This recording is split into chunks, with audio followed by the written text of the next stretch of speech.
All right, guys, thank you so much for coming back onto the channel and tuning in. I am super excited for today's guest. His name is Rob Stewart, and we were chatting a little bit before I turn on the recording.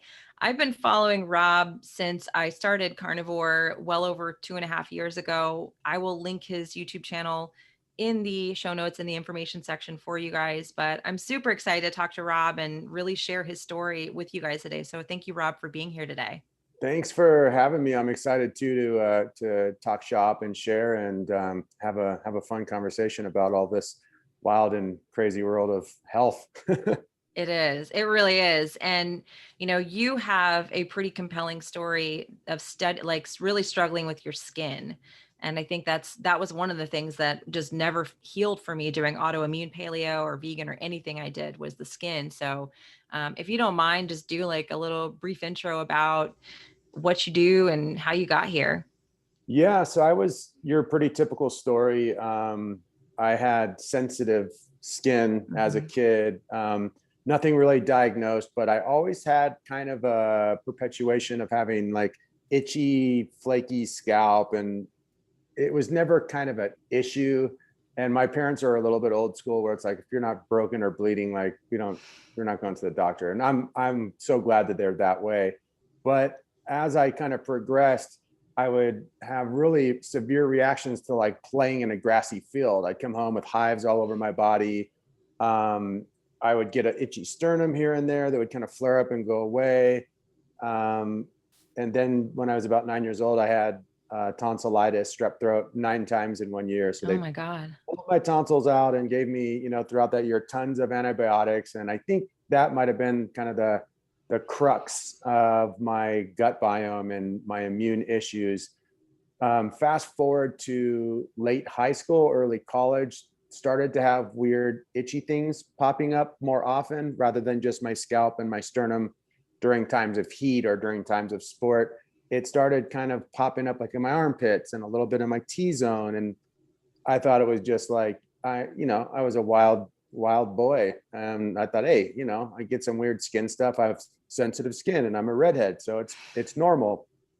And that really led to my mid 20s starting to have pretty severe flare ups where I needed to go see a dermatologist. And very similar story to pretty much anyone who's had eczema or dermatitis or Hmm. psoriasis. I see the dermatologist. They throw prescriptions at me. They gave me 1,000 different diagnoses. I was diagnosed with psoriasis, sebderm, rosacea, eczema, and many different forms of eczema on different parts of my body. As I was taking these medications and trying to go the normal Western route, not addressing my diet, not addressing my lifestyle, was never brought up. Just kept getting worse and worse and worse. And to my late 20s, it was to the point where I knew something was really off inside. And I was getting frustrated because I was getting nowhere. Even steroid creams. And I mean, I did Accutane, I did everything under the sun. Mm. It only made things worse. It never really even helped the symptom that much. And so finally, I kind of just started researching and seeing what was out there. And this was 15, 20 years ago. So there was nothing out there. There Yeah. was no one putting out any information. There was no real help. But there was something inside of me that's like, you can do something about this. Like, you're not healthy. That's the problem. And I can remember going to the derm one time and saying, hey, I think I want to try like dealing with this in a natural way. These drugs aren't doing anything. I'm kind of tired of it. And I can remember him looking directly at my face and saying, your diet and your health has nothing to do with your skin disease. You'll have Ugh. it forever. There's no cure. Your two choices are just deal with it, or we can keep trying different drugs and try to alleviate symptoms as much as possible. And that was really frustrating. And then I went to a second and third and fourth and fifth and 20th dermatologist, and they all said exactly the same thing. Oh my Um, God. it was bad. And at that time, I had already started the process of kind of like alternative healing research. And I shotgun approached it. It was everything from Ayurveda, Chinese medicine, yoga, raw veganism. even the Anders van der Kamp stuff I kind of Yeah. ran into way back then. And I was just kind of like, all of this sounds crazy to me. Like, is there really a correlation? And it's kind of a funny story. I've been telling this a bit more lately. I was on a psychedelic trip up in the mountains and a pretty heroic dose of psychedelics. And it's kind of a joke, but it actually all hit me. I kind of came to this like truthful feeling in my body that, dude, it's your gut. It's the way you're dealing with stress. It's how you live. And there is a path out of this thing and you can figure it out. And so from that point on, I kind of stopped with all the dermatologists, all of the nonsense. And I kind of jumped in full force into trying to figure out diet, went plant-based route at that time, became a yoga therapist, studied meditation, just took everything to another place and kind of gained some traction, but nothing really happens. I did raw veganism for a while and that made everything even 20 times worse. I tried high fat veganism. That made things even worse than raw vegan. Wow. And then I kind of stumbled onto some of the like 80-10-10 and the starch solution people. And I really felt like if I can figure out my trigger foods and just eat the foods that won't hurt me, maybe I can make some progress. And if I start to like actually exercise and do all of these stress management things that I know and actually do them, maybe I can make progress. Actually, I felt like I knew I could make progress. And so I got really strict with my diet. I cut out all the possible triggers that I could think of. And in about a year, I made a ton of progress to the point where my skin was no longer flared up. Now, at this point, I might say that actually I was in remission and not healed, but that might be a later conversation. And so I'll try to make this a little shorter. I spent about 8 years as a strict vegan. And 4 of those were with good skin. So it took me a year to heal my skin. And then I did for another 3.5, 4 years, staying on that path. And the diminishing returns happened after about 9 months. So I was able to heal my skin, but all other biomarkers, my body weight, my body fat, my body comp, joint pain, mental stuff. 8 years into veganism, I had testosterone like a 90-year-old, brain fog. I was feeling unmotivated, unsexual, uncreative, just felt like a shell of a human, to be honest. I also went through a major trauma where my partner at the time had been vegan for a while too. And we got pregnant and had a miscarriage and found out that, and I'm not going to go so far as say the vegan diet killed my baby, but my partner did develop MTFR with a gene mutation, which is a blood disorder. And it was brought on by her diet. And that's the reason we lost our baby. So at that point, I had a huge awakening and I had to make a big decision. What am I going to do with myself? Because this isn't working. And it quickly turned to carnivore. I started kind of like keto-ish or primal-ish, and it just quickly went to carnivore. And that was 3.5, almost 4 years ago now, 3.5 years ago. And it was a steady improvement. And kind of correlating with this whole story, the first year that I healed my skin is when I started my YouTube channel, and kind of quickly became a full-time advocate and full-time coach. And that's kind of like leads to now, where I've been coaching full-time, helping people figure this crazy thing out and trying to put up as much content in the most honest and kind of real way as I possibly can. And right now I'm 41 and I've still been eczema free for going on 9.5 years, and currently at the best health I've ever experienced in my life. Very, very happy with my body composition and my body weight and my hormones, my sleep. So it's been a total full circle for me throughout this whole process. Wow. There is like so much. I wish I had been taking notes to unpack so many different things you said. So I'll just try to remember. When you started your YouTube channel, were you doing vegan still? Had you not? Okay. Yeah. I was a vegan YouTuber for dang near 6.5 years, 6 years. Wow. And I built when I pivoted, I had almost 80,000 followers Oh, already. wow. And Okay. so it was, it was the full on thing. It was death threats. It was like the vegan community saying I was never vegan and that I Hmm. lie, and hundreds of videos per day made about me. And it was the whole Oh, dramatic thing. And it was stressful a little bit, but it also kind of really painted the picture. I have to regress a little bit. As a vegan, I was always like, I don't like being vegan. mm, I don't like the culture. I yeah. was getting to know too many vegan YouTubers, prominent ones, and I'm like, these are people I would never bring home to my family. Like they're not Mm, honest, they're not soulful, they're not real. This is scary, and the most popular ones are the worst ones. And so as a wow. vegan, I always had a cognitive dissonance about it. So when I stepped out of that, although I got a lot of flack and a lot of heat, it was kind of like one of those moments where it's like, this is my honest truth.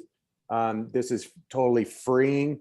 And I instantly like found people that were more like-minded and felt like people I'd bring home to my parents, people I'd be friends with. And that was a huge period of awakening. And, I thought that there was a possibility that I would lose my YouTube following and that the pivot would kind of destroy my credibility. And there was a lot of fear behind it, but I was like, I have to document this, and I have to put it out there. And luckily it did the opposite. My message hit more people, and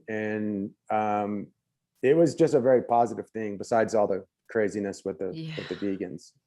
Yeah, I mean, I've told people on my YouTube channel that I used to be vegan, and I've talked I haven't even gone into major depth about all the problems I had with like my teeth and injuries and just crazy stuff that people just kind of throw under the rug with veganism. And I've gotten so much hate just and because of the name that I have, which is Carnivore Yogi, because I think that's pretty polarizing. But I put it out there as a statement as like, you absolutely can do yoga and be spiritual and meditate and be a carnivore 110%. And people need to hear that.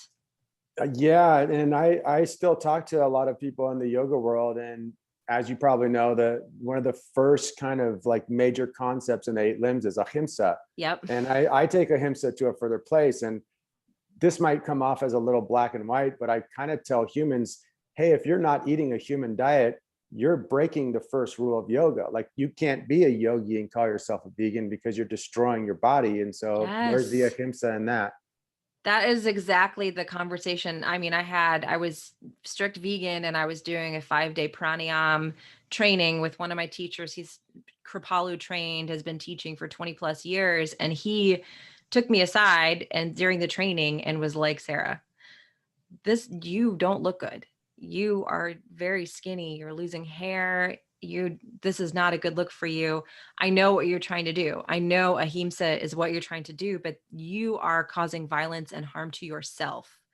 And by forcing yourself not to have animal foods, you need to eat animal foods. I'm telling you this as a friend, as a yoga teacher who's been teaching for 20 plus years.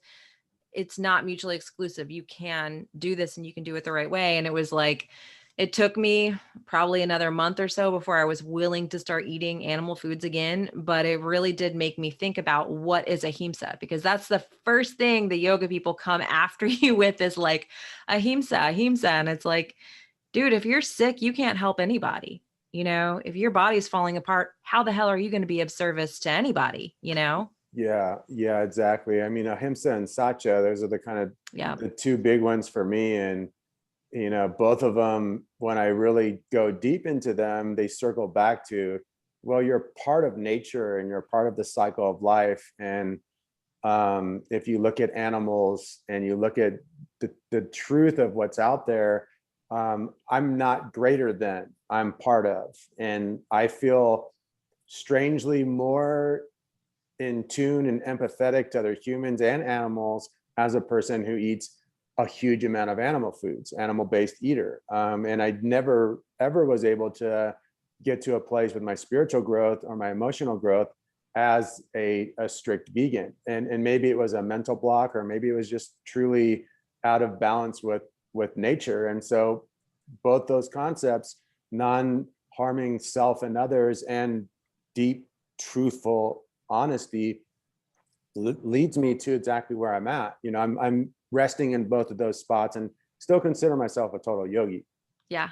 I love that. I love that. We need more conversations like this. And I get messages on my Instagram all the time from people who are like, I'm in a yoga teacher training right now, and it's a requirement for me to eat a plant-based diet while I'm in the training. And I'm like, that's a bad training. Like, they shouldn't do that. I mean, the training I went through was a bunch of Kripalu teachers who started their own thing here in Atlanta where I live. And I felt really blessed and lucky to get to study with them, and Yoganand, who study with Amrit Desai, like the whole nine, like legit yoga. And there was never any forcing of dietary requirements during that Yeah, whole training.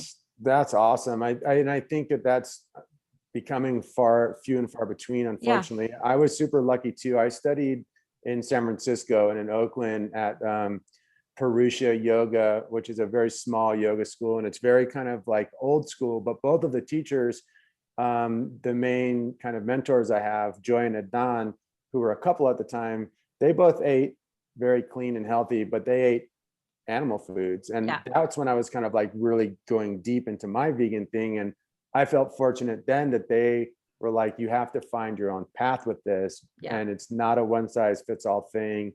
And if you are eating animals and you are doing it in a way that is sustainable and healthy and fair, you are practicing ahimsa. And so I felt not so much in alignment with them, but with the overall message at that time, I was like, I totally agree with you guys. Like, this isn't a one size fits all thing. And we shouldn't be putting such a huge virtue signal and a morality into people's personal health, because it's dangerous. Yes, I agree. And that's the problem I see with all these people that message me. They're not messaging me because they are just like, well, I feel like I have to do. They're literally having health problems. Like, women have like lost their cycles, or if they have them, they're really painful. And I'm getting a lot of that of women who I'm like, I don't have a period anymore, but I hear that's normal with vegan, and I'm in this yoga thing and I'm like, oh my God, where do I even?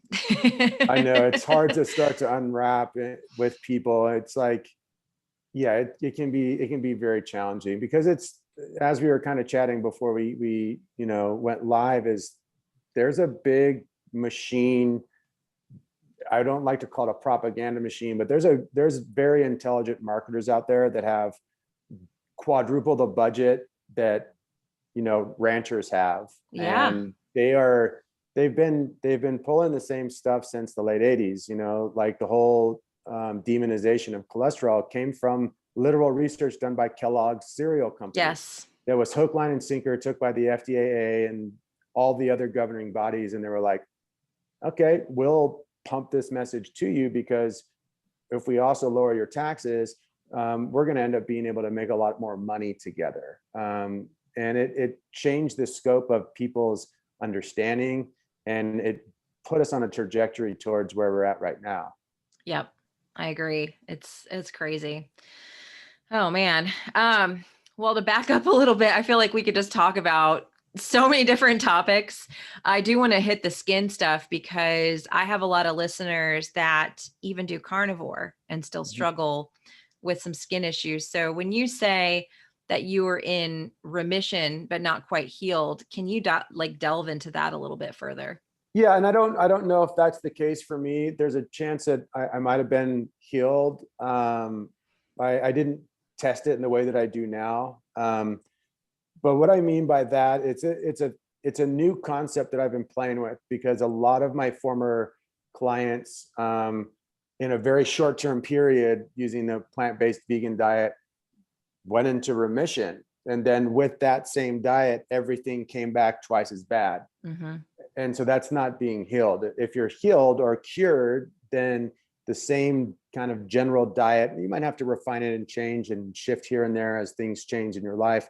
But the same general staple foods should keep you healed for as long as you're eating them, not reverse over. So I do have a concept, and this isn't backed by any peer-reviewed research or any famous professor or anyone, except my own work with 1,500 people and just watching data and seeing what happens, is that I think that the body is really smart.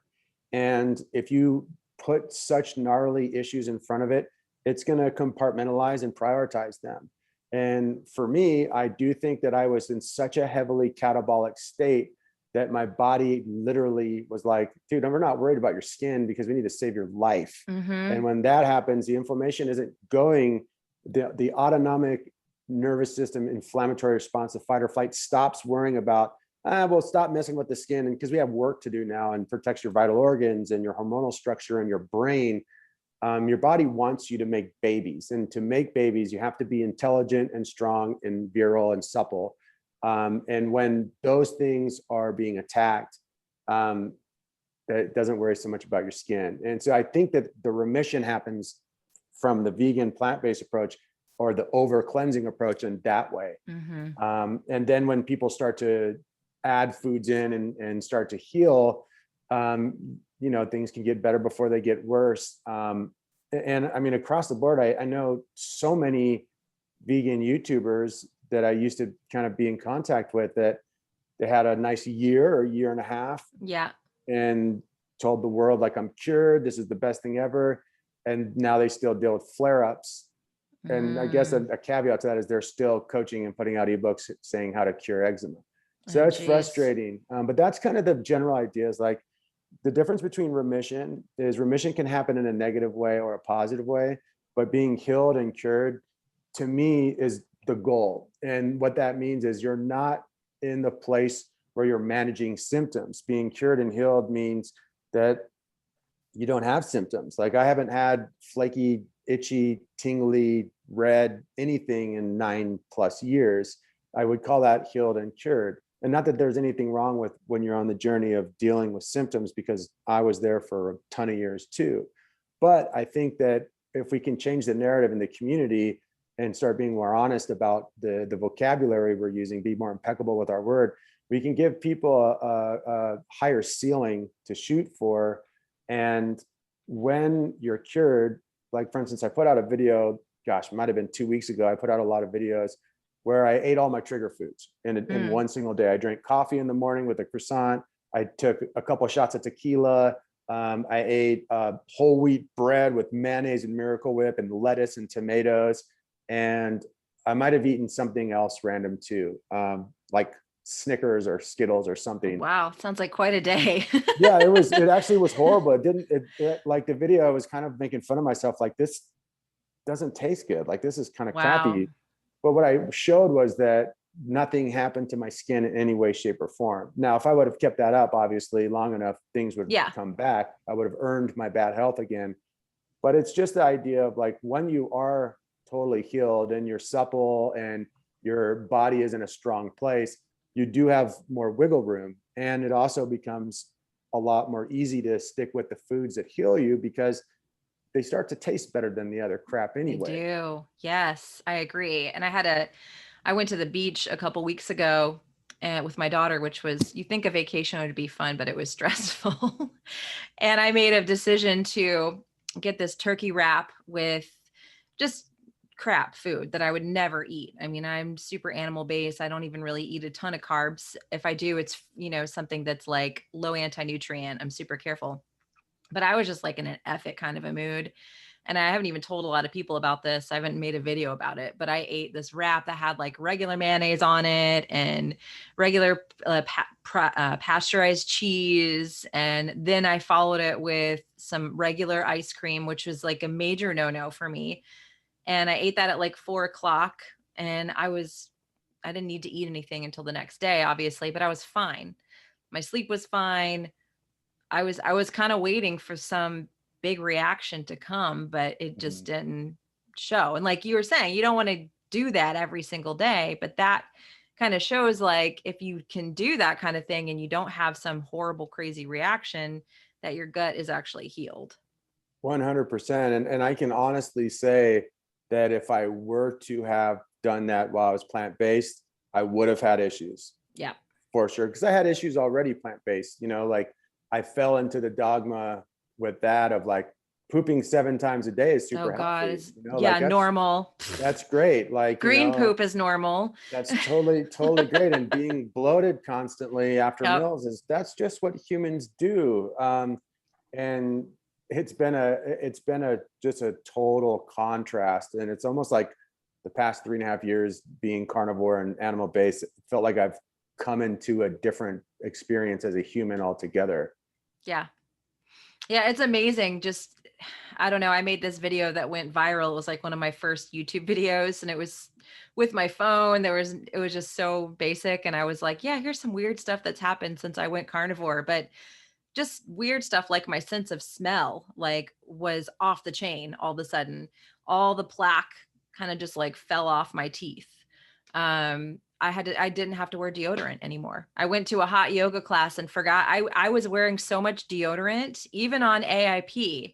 I would have to put on deodorant like 3 or 4 times a day because I would smell, and I'm a yoga teacher. So I'm always in athletic settings, and I would be adjusting students and like, oh shit, you know? Yeah. And so I went to a hot yoga class. I had been carnivore for like a month, and I was like, oh crap, I didn't put on my deodorant today. Mhm. And I realized I didn't smell. And I was like, wait a second. And I haven't worn deodorant in 2.5 years. I haven't needed to wear deodorant. And these are things like we just normalize like plaque on your teeth and deodorant and not being able to smell things. And it was like after I went carnivore, and now I'm more animal based, it's like my senses all got dialed up. It was crazy. Totally. Yeah, the teeth thing was a major, major issue for me as a vegan. And when you're talking, I love the show Naked and Afraid. Oh yeah. It's like I kind of watch a few shows and they all revolve around being outside in the wilderness. Naked and Afraid is one of them. And one thing that I noticed a long time ago is like, why the hell do these people on day 25 have such beautiful white teeth?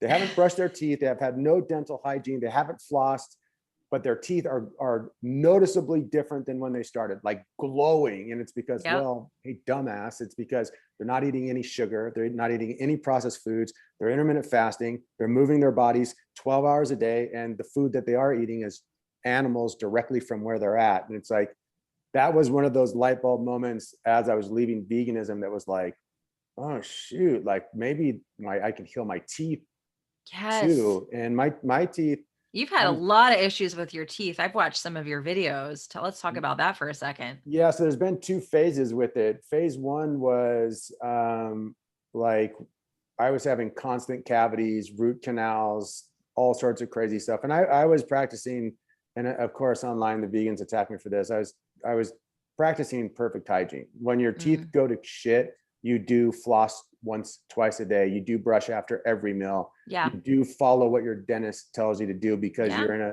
you're in a state of like, I don't want to lose teeth. Right. And so I was also seeing a vegan dentist in the Bay Oh, Area, geez. which that is part of the story later on. My teeth were so sensitive and so crappy and so ugly. Once I went carnivore, it was like a month and a half in and drastically different. Like you, it was like the noticeable color and plaque of my teeth was Mm-hmm. pretty much gone.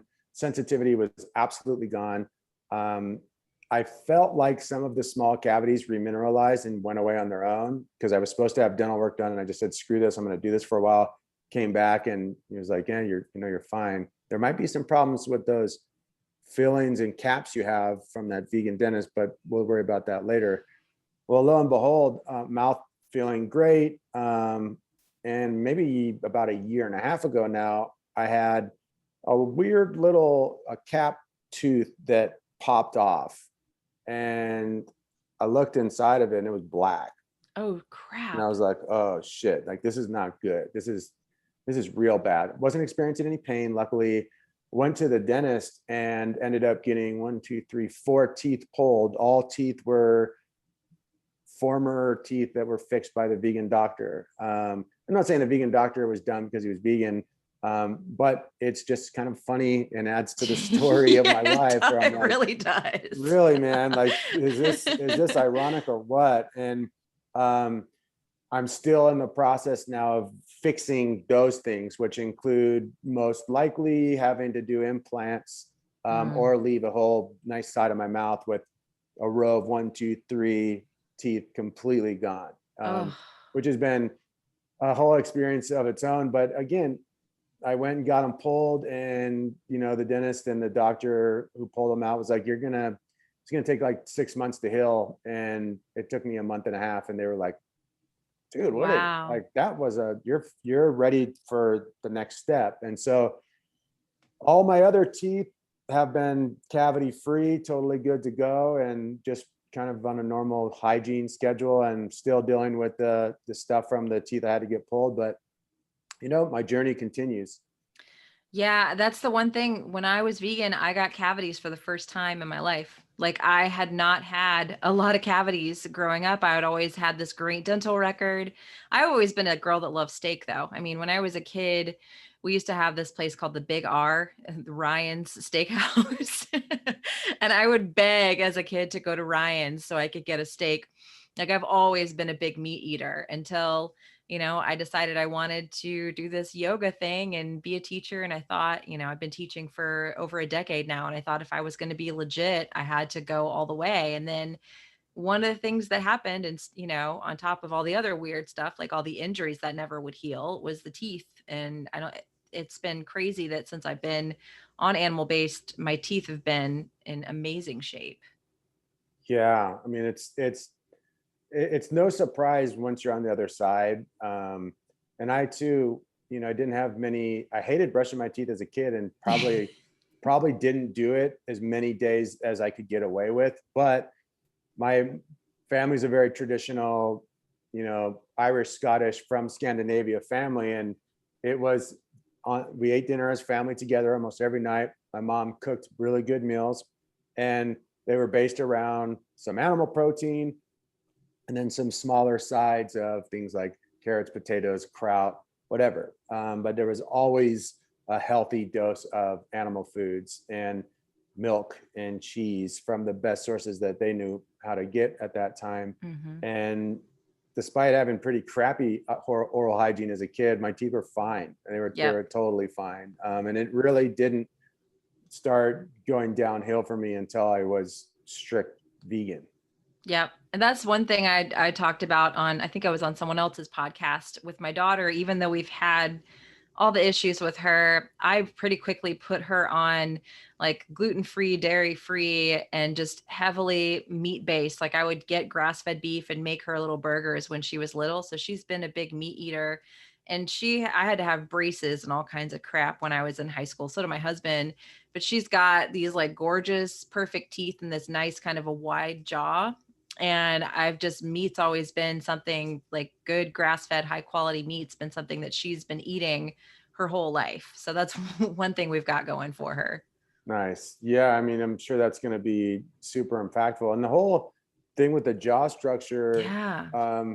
I do have it might be a thumbnail actually on many of my videos, where I was 27 years old and I have this huge patch of my beard that wouldn't grow. And my face was about this skinny compared to it is now. Wow. And my teeth were a little crooked and weird. And it was when I was super plant-based and super vegan. And full face of psoriasis and dermatitis and eczema. And it was right next to a picture I took maybe 3-4 months ago. And people are all like, wait, that's when you were 28 and that's when you're 41, right? Like, no, it's the opposite. Like right. that's me as a 28-year-old. And they're like, your face shape is different. I'm like, I've been chewing steaks for 3.5 years, and my jaw, my mandibles grew back to normal human mandibles, and my teeth have kind of like gone from this to kind of like this, and it's reshaped so many areas of my body and my physique and even my face structure. It's almost fairy tale-ish in a way. Yeah, it's bizarre. I have the same thing. I have pictures of myself that when I was vegan and I look like a completely different person. Like just everything is super hollowed out. And I look a lot younger now at 41 than I did back in my vegan days, which is crazy. Yeah, So it's a real thing. it is. I used to read about this because I always been fascinated with all of this like nutritional history. Yeah, Weston A And Price. yeah, the Weston A Price thing is just astonishing. And it's like Yeah. his findings are like, now I'm finding he's like, damn, he's so dead on with everything. And you can't really argue that. He's studying humans that have been eating a certain way for their whole existence and comparing them to people who aren't, and then also taking those same individuals, putting them on a standard American diet, watching the decay, and then putting them back on the traditional diet. And then it's like in months, switching back to very healthy. His work is awesome. Yeah, I agree. Their work at this point. Yeah, absolutely. I wanted to talk a little bit about like your journey with the carnivore diet. I know you've kind of shifted and evolved, and like, what did you find that really helped you heal the most with carnivore? Did you have to add like probiotics? Did you add any digestive supports, or did you just do strict carnivore? You know, I use the term carnivore and animal based, but I'm starting to like also use the term sapien diet, like Brian Sanders stuff, just because I think it's actually more relevant. It's like, it's just a human diet, specific diet. Yeah. For me, I was lucky. Like as soon as I started eating tons of meat and just kind of eating all sorts of different varieties, fish and pork and chicken and turkey and lots of steaks, everything started shifting. At first, my issue was I was still trying to incorporate the plant fats that I knew was going to work for me. And I was just dropping a ton of weight. And it was like, okay, this is nice. I'm lean and I'm muscular, but it's dipping down to I'm like too shredded. Like, and it's like my hormones weren't dipping, which was weird because if I usually get that lean, my hormones crash. But when I discovered and got over the fear of egg yolks, pastured egg yolks and butter, that was a big turning point for me. When I started carnivore diet, I was about 147 pounds, 150 pounds. And I'm about 190 right now without trying. Wow.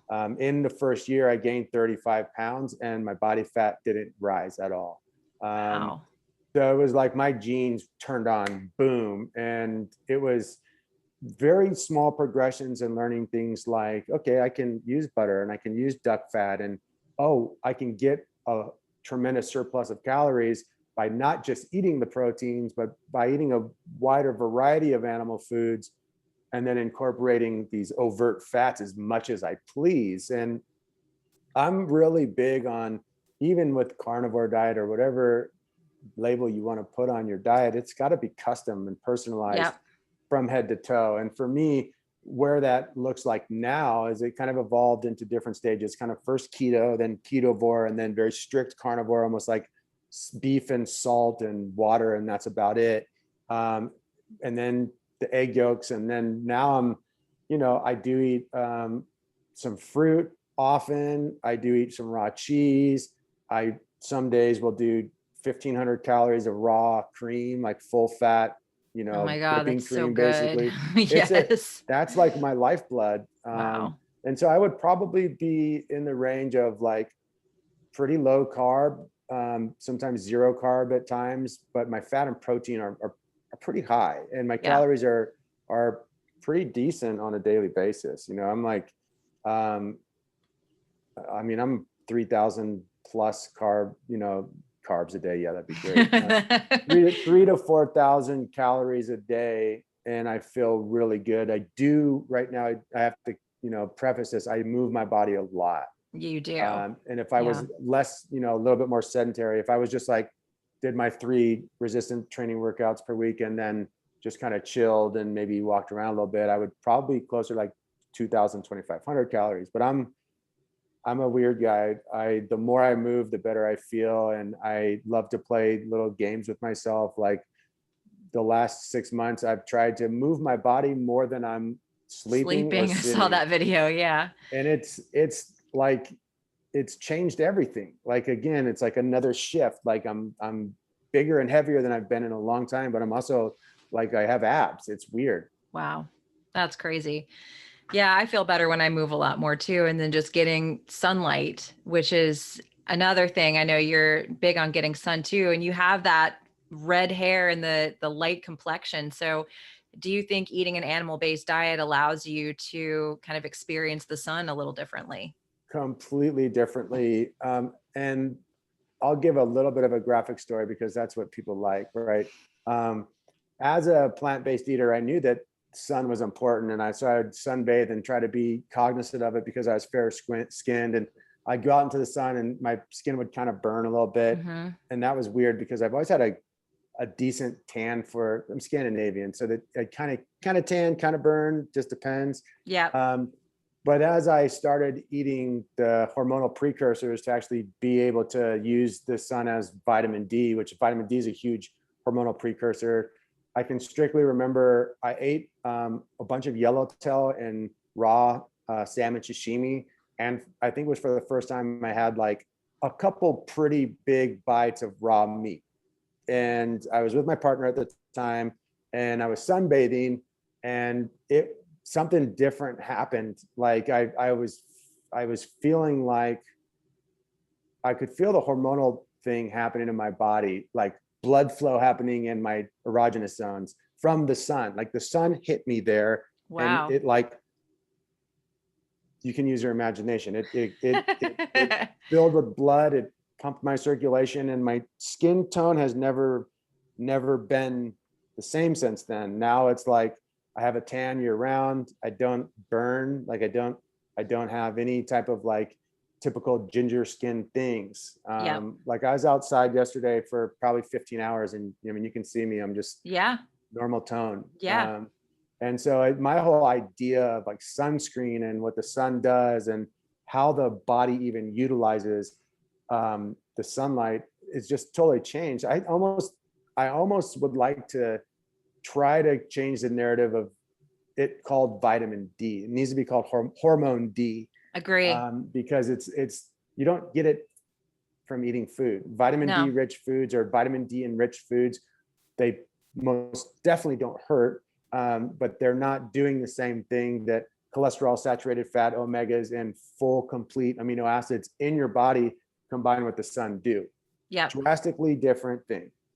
I agree. I agree. And there's so much, I was someone who as a kid, I would just burn immediately. As soon as I would go outside, I would just pale see-through. And now I went to Bali about 4 months into being strict carnivore. And I brought like all this, sunscreen and stuff with me. And I didn't even put it on half the time. Or not even, and it was zinc based. It wasn't like anything toxic. I was careful, but I did not get burned, and I was in Bali. Like it was crazy. I'm like, how is this even possible? And I'd only been animal based for like 4 months, but eating tons of salmon roe because I'm a weird person. I love salmon roe. I like buy my local Whole Foods out of it constantly, and I have it pretty much every day. And I Nice. think that just played like a huge part in like the first time in my life I'm somewhere tropical and not burning at all, which is crazy. Yeah, it's a trip, and I do feel a dramatic shift. And I was kind of explaining my testosterone and GH went from 90-year-old levels up to the last time I got tested, they were in the high 850s, which is like Wow, a that's doctor will be great. like, are you Taking taking some something. help? And I'm like, Yeah. yeah, egg yolks, daily raw egg yolks, and 3 pounds of steak a day. Yeah, I mean, and it's so crazy how in the vegan world, like they talk about eggs having viruses and they kind of scare you away from the eggs. And I'm like, that is the one thing, egg yolks. I don't even eat the whites anymore. I used to throw the yolks away and just eat the whites, which is so crazy to me that I did that. But now I throw the whites away and just eat the yolks because it's like, I mean, it's just brain food. You feel better. It just turns on your mitochondria. It's so amazing.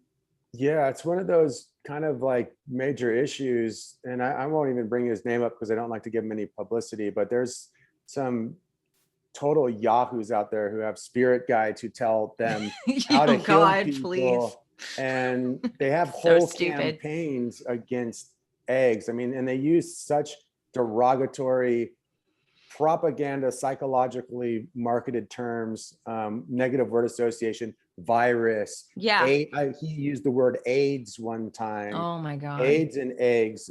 And it's just the manipulation from certain people is just, it's so scary. But we all have to be our own boss. And for those people who are just starting off their journey, sometimes you've got to listen to some idiots and mess up so that you can find your stride. Yeah, I agree. And that's why I appreciate what you're doing and your channel and you helping people. And that's why I want to keep on bringing people like this that we're trying to just tell the truth and say like, hey, I have this story where I really healed myself. And this is something that's possible for you too. And you don't need to go on a vegan diet or do, what you're being told by a lot of the media right now. Totally, 100%. And along those lines, just piggybacking off that, I try to also tell people, like, if you do go plant-based or you do go vegan and that's your choice, just be honest with yourself and listen to your biofeedback. And if Yeah. you're 3 months in and your body's falling apart, it doesn't mean you're detoxing. It means you're No. dying. You're not doing it wrong. That's a whole nother propaganda point where it's like, if Yes. you're not thriving on a vegan diet, it means you're doing it wrong. You're not educated. You don't know how to do it. And most likely you're just still detoxing. And it's like, I have news for you people. Like, it takes about 30 days to detox and cleanse your body out, for your body to go through a transformation where it's kind of expelled enough stuff to call yourself cleansed. Yep. And people who are 8 years, 10 years deep on the vegan protocols and still cleansing and detoxing, or, I won't name names again just because I don't want to give them publicity, but when you're given the advice, like, just drink juice until you stop pooping. Oh my God. Why would we ever want to stop pooping like that? That's insane. Detox more, cleanse more, detox more. You're not feeling good because you need to go deeper into the detox. It's a crazy wild west world out there for sure. It's a trip. Yeah. I mean, it's a trip. We got to keep spreading the truth so people can not keep getting sick, Yes, exactly. And I think, I don't know how much you go through this, but as a content creator, the little jerk on my right shoulder sometimes is like, just make every video a response video, just go after them. And it's like, dude, that's not helpful. That's the tactic that they use. And I'm going to learn from my mistakes as a vegan human. Yep. And that's why I like your content. It's why I think there's a slight difference in, I would just say this in very general terms, the carnivore community, where it seems like there's a lot less of the political propaganda stuff. And it's kind of like, okay, here's my experience. Here's my proof. Look at me. Yeah. And that's all I have to say. Exactly. And that's kind of something that when I first started my channel, I was like, I know I'm going to have people making videos at some point about me if my channel grows, and I'm just not going to be doing response videos. I won't do it. I'm not going to pick somebody apart and criticize them. I just don't feel the need to do that. What I need to do is continue to just share what's worked for me, what's worked for people that I'm working with, how I've seen people heal, all the interviews I've done, all the people that I've talked to, and all those amazing stories. That is what I need to focus my energy on, and not responding to stupidity and people who are just in that lower, they talk about the low vibration, because you're eating meat. They're in the low vibration by creating this kind of content and talking about this type of thing. Yeah, it's pretty easy. There's a methodology out there, lowest hanging fruit. If you appeal to people's worst parts of themselves, their jealousy, their negativity, their self-doubt, the part of them that's totally egoic and wants to blame other people and thrash other people and kind of almost be the victim and the charlatan and the hero all at the same time, you can get a following. There's a recipe. So for those evil people out there, here's your recipe. You just make really stuff that applies to people's worst parts, and you will get people looking at you. I mean, this is vegan culture 101.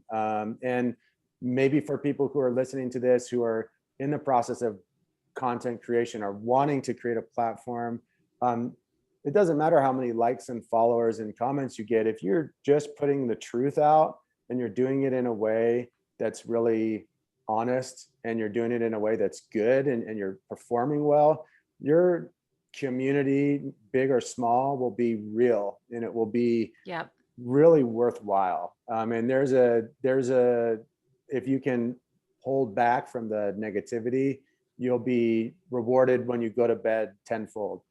I agree. And people respect that. It's like, yeah, you could go viral and you could get a bunch of views and likes and all that stuff. But at the end of the day, what I want is people who leave me a paragraph in the comments of like, let's have a discussion. Let's be thoughtful about this. Let's talk about how this is helpful and useful. And that's the type of following an audience that I want is more like a community base where there's interaction, there's thoughtful discussion, there's that type of interaction rather than like, yay, look how like amazing this is and let's get it a million views. Like, cool, but at the end of the day, what's that really going to get you? Yeah, exactly. I've actually probably deleted, I mean, I have 1,500 videos or 1,300 Wow. videos. I've deleted at least 400 of them that were just things don't stand behind and not proud of anymore. Yeah. And I'll continue to do so. I'll continue to audit my channel, and I'm not going to erase my vegan life because that's part of my journey. And I think it's totally cool for people to see exactly what I used to look like and where I Yeah. come from and how everything's progressed. But I don't really want to be, I don't want to be in that energy and that headspace at all. Then, especially as I grow older and grow up, Mm-hmm. it's just completely unproductive.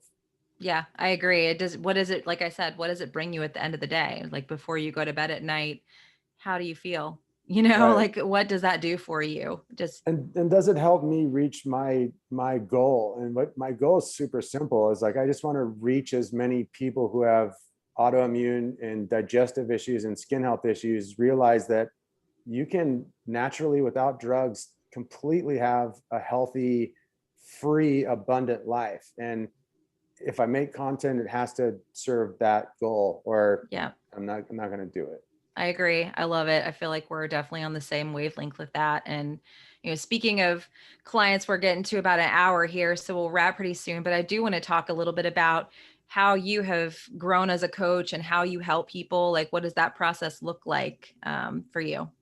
Yeah. So I think luckily I have a base in coaching. I'm a certified yoga therapist, and the school I went to was super in depth. It took me a year of weekly classes and weekly study to earn that certification. Back then, they don't even have this anymore. It was 300, 500, 900. I had Yep. all of them. When I Wow. show my 900 hour to people, they're like, No one's that's ever heard of fake. that. Doesn't exist. I'm like, Yeah. it does when you go to school for every week for a year.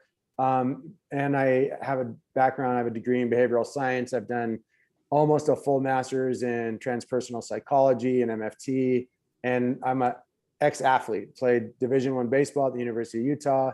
And from age 17 until, I started doing this, I was a coach, working with either fitness or baseball or some type of coaching. So I had a nice base for helping people. And I did, even as a plant-based vegan person, come from the perspective of everything's got to be custom and Yes. everything's got to be personalized. And you have to slowly build this thing out, starting from where you're at. I would say the main thing that's changed is just the data. Yeah. As I get more data and more evidence, how I help people and where I start them is changed dramatically. There was obviously a bigger emphasis on cleansing and detoxification, and now it's a lot more about nourishment and lifestyle and animal-based eating. And luckily, what's corresponded with that is over the past 4 years, the amount of successful clients I've had has skyrocketed, and the amount of people that are healing in a shorter time frame has skyrocketed too. So that's been a new data point and evidence point to take into things and use with people. And as most of my content, a lot of people think my channel is all about my journey, and it hasn't been for a long time. I share my journey, but most of my evidence and data comes from my clients. Mm-hmm. What works for them, what doesn't work for them, and being as honest as I can about their results. And I would say the biggest change, obviously, besides the obvious with animal-based stuff, is just allowing people a further customization process. Even now, I have clients who eat a ton of plants and who are high carb, and they have great success. Now, they're not vegan. They eat the right amount of animals for them, and they also understand that through their own biofeedback and biomarkers, things might change, and they know how to Mm. shift and roll with the punches and grow within their diet. So it's just a very holistic approach. It's very individualized, and it's really all about, I would say, the most important thing is getting the body and the mind and the emotions into a place where you're sensitive enough where you can read your signals and change them. I think that's so important. And that's the one thing that people kind of don't want to work on is the mind body connection. It's like, we can talk food, and yes, there are definitely foods that are going to be more optimal for you. But if you aren't going to deal with this mind body connection, if you're not going to deal with your stress and the way that you respond to life and the way that you move through life, then you're not going to make the same kind of progress. Yeah, it's very true. I mean, a very common thing for me is on a consult with someone who I might start working with is I ask them a very simple question. How many can you commit to 7 days a week working out? And if they say no, then I'm like, I can't help you. Yeah. It doesn't mean hitting the gym, CrossFitting 7 days a week. But if you're someone who's like, I don't have the time for that, generally it's kind of like, okay, you must work a ton. Well, yeah, I work 9 to 5. Okay. All right. So do you have a big family? No, I'm single. All right. Then let's go a little deeper. Like maybe it's a time management issue. Yeah. How much time do you play video games? Oh, a couple hours. How many TV shows do you watch at night? Oh, like 3 or 4. How early do you wake up in the morning? Right before I have to get to work. And okay, so we have a lot of room for growth. This is good. Like we're unpacking this stuff, and so much of it is the narrative, right? My work is really based in narrative psychology. And so it's kind of helping people reestablish what they can and cannot do and how to frame things, is this healthy or not? I'm exhausted because I worked so hard at my job.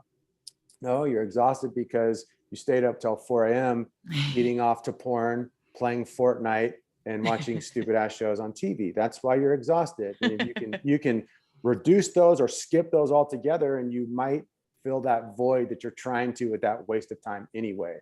And it's cool to see people go from like that place to like very vivacious, full of life, quitting their jobs and doing this like something that's so freeing to them. Like at the end of the day, for me, that's the most exciting part. Like the skin health is great, but I already know that happens. Like, Yeah. That's not, the clients love that. But for me, it's when the client goes from a life of like restriction and challenge and depression to like being this abundant, free human who's like, I want to take the world on. Yeah. I love that. I love that. Cool. And if people wanted to find you and work with you, what would be the best way to do that? My YouTube channel is just my name. It's Rob Stuart, spelled Stuart. Instagram is Stuart Rob Stuart. So my last name, then first name, and last name. But my website's holistichealthactivation.com. That's where you can buy my ebook and sign up for coaching. But honestly, everything is on my YouTube and Instagram. If you are someone who's a little lost and you study it, you don't need to purchase or buy anything from me at all. For those who want to take that extra step and have accountability, of course, reach out. But yeah, that's how people can get a hold of me. Cool. Well, I'll make sure I link all of that in the show notes below so everyone can find you. And it's been really awesome conversation. Thank you so much for coming on and talking today. Thanks so much for having me. I really appreciate it. And it was a pleasure learning more about you and your story and your daughter's story. And I wish both of you guys all the luck in the world. And just thanks for having me. Oh, thank you. I appreciate it.